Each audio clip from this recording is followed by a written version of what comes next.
Hey, good afternoon, everybody. I hope everybody enjoyed our live from last night, going through some of the things that you can do at home, especially if you're getting any kind of issues in your lower back. One of the things I mentioned in that video was talking a bit about how there can be these muscular issues and whether this is something that we should be treating or should not be treating.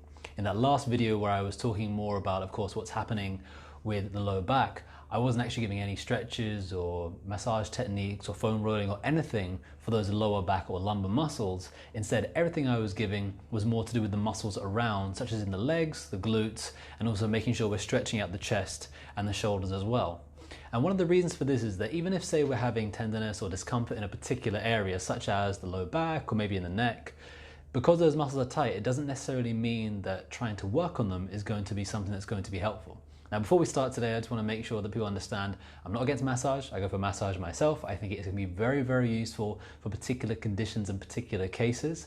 However, for some, it actually can be a bit more detrimental and cause more harm than it helps. So there's two different ways that things can happen. There can be one where there's been a purely muscular issue. So this could be, say, if somebody is, say, exercising quite a lot. This could be also where somebody maybe has had a long-standing issue where they've already had some of the other things improved, but that's something we'll go on to afterwards. But if we think of this more as, say, if someone is excessively using their muscles, that's one time. And the other time would be if it's where they are reacting to try and protect something or to fix something. And this is more commonly what happens, because to be honest, to be in this group where somebody is overusing their muscles, you're probably going to have to be doing a couple of hours of exercise per day. And one of the key things that's very obvious in this particular group is there is not muscular tension on one side. Unless somebody's maybe, a professional tennis player and they're spending all their time working one set of muscles, it would always be on both sides when you're doing exercise, as long as it is an evenly based type of exercise. So one thing, of course, then is if it is purely a muscular issue, but the truth is for most of us, that isn't the case.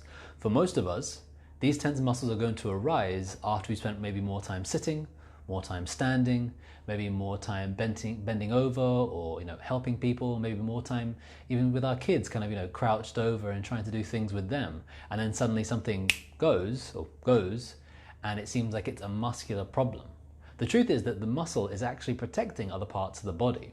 So what happens is, say as an example, we have some bones, and say these would be my example of these bones.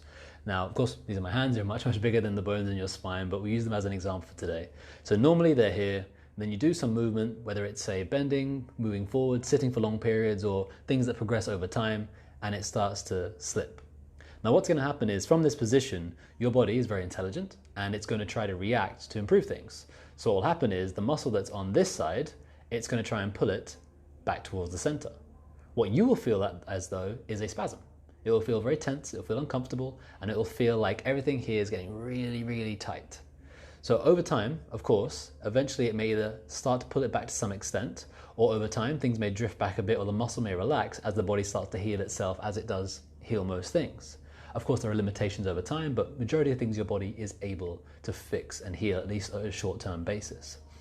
The problem is though, say we have this problem and the muscle here is very, very tense. Over time, you're then going to think, okay, I need to go maybe for a massage, or maybe I need to have a muscle relaxant, or maybe I need to do even some dry needling, putting needles into that muscle to relax it. Unfortunately, what that does is it relaxes this muscle over here, which means that it's not trying to keep this in place as much anymore. So potentially what can happen is it can go even further. And I've seen this unfortunately in many cases where a patient has come in where they've had this kind of muscle spasm, what they think is no reason, which is probably an accumulation of stresses and issues over time. And then they've gone to see somebody like, say, maybe a massage, maybe somebody who hasn't done much of a history or asked many questions or done any x-rays, and they've said, oh, we just need to relax the muscle. And then when they come to see me, they said, yeah, I started with a backache and now I've got tingling down my legs and I can't feel my toes. Because by allowing it to go from here to here, the muscle tenses, and then relaxing that muscle and it goes further, more damage can then be produced. Your muscles are your first line of defense. Your muscles are the first thing that will react whenever something bad may be happening to other more important structures, which include your nerves, your muscles, and your ligaments. So as an example, the last time you nearly fell, didn't fall, but you just nearly fell, you probably tensed everything in your body just completely instinctively. You didn't have to think about it, your body does it, because it knows that if those muscles are tight and tense, that if you do fall, then it's going to help to protect you and prevent something happening like a fracture or damaging another part of the body. So when we're going for, again, these massages, unfortunately, where say something's out of place and we relax it and it gets worse, that can make things a lot worse. In these cases, of course, the main thing we need to do is work on that structure itself and get that back to the center. And that's one of the main purposes of chiropractic. We work with the nerve system. One of the reasons that people think we work with bones is because, of course, we have to work through the bones to get to the nerve system. If you think of it kind of like the insulation on the outside of a cable, usually you would have to go through that before you'd actually be able to get to the wires and the cables and the copper that's on the inside. So this is one of the ways, of course, that we are making sure that we're dealing with the body the best as we can, not trying to just relieve the symptoms, but actually improve the function so this problem doesn't come back in the future. As you may have noticed, sometimes you can go for a massage and within a couple of days, the problem is back. And it keeps repeating and repeating and repeating. So by making sure we're actually dealing with the structure, getting this back into the place it needs to be, this is where it's going to start to help and make sure that it's not going to be something that repeats and keeps coming back again in the future. One of the reasons that I don't do it personally in practice is because we see patients where this is kind of the problem. If it is more a muscular issue, completely muscular, I personally would send them to another colleague instead who would be better suited for their particular case. And if you have any questions, please feel free to leave them in the comments, or you can send me a WhatsApp at 8438-9550.